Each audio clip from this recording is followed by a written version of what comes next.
latest Russian drone struck the southern port city of Odessa, injuring 11 people, including 2 children. The strikes damaged residential buildings and led to massive fires.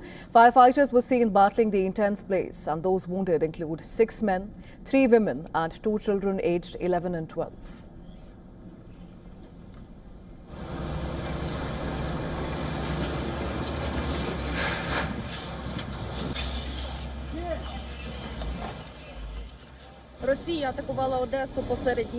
Russia has struck Odessa during the daytime. A big fire erupted over an area of 1,800 square meters. A zoological shop, a liquor store, and a post office caught fire. At the moment, we know of 8 injured people, hospitalized. Unfortunately, a puppy that was in the shop has died. Well, separately, in the heavily contested Donetsk region, Ukrainian troops and artillery targeted Russian dugouts with a domestically produced, self-propelled howitzer.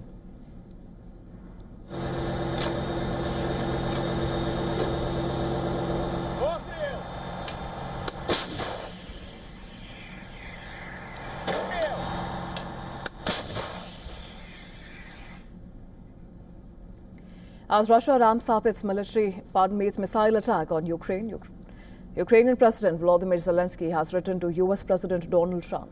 In the letter, Zelenskyy has urged Trump to provide more ammunition for the Patriot air defense systems to counter Russian ballistic missiles.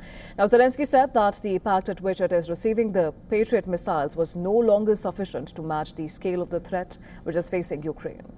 In a video message, Zelenskyy confirmed that he has written a letter to Trump and the US Congress. He said while much of the world's attention is on the war in Iran, US must also listen to Ukraine and provide protection against Moscow's ballistic attacks. Listen to this.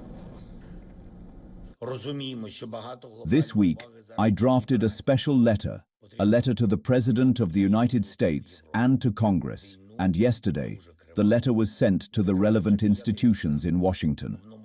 It is rare for leaders of another country to address both the President and Congress of the United States of America at the same time in a letter. But the situation now is such that we must act swiftly, and act effectively. It is important that America hears Ukraine. Well, Zelensky's appeal underscores Ukraine's almost total reliance on its Western allies to down Russian missile barrages. The request comes just days after Moscow launched one of the biggest and deadliest combined missile and drone attacks on Kyiv.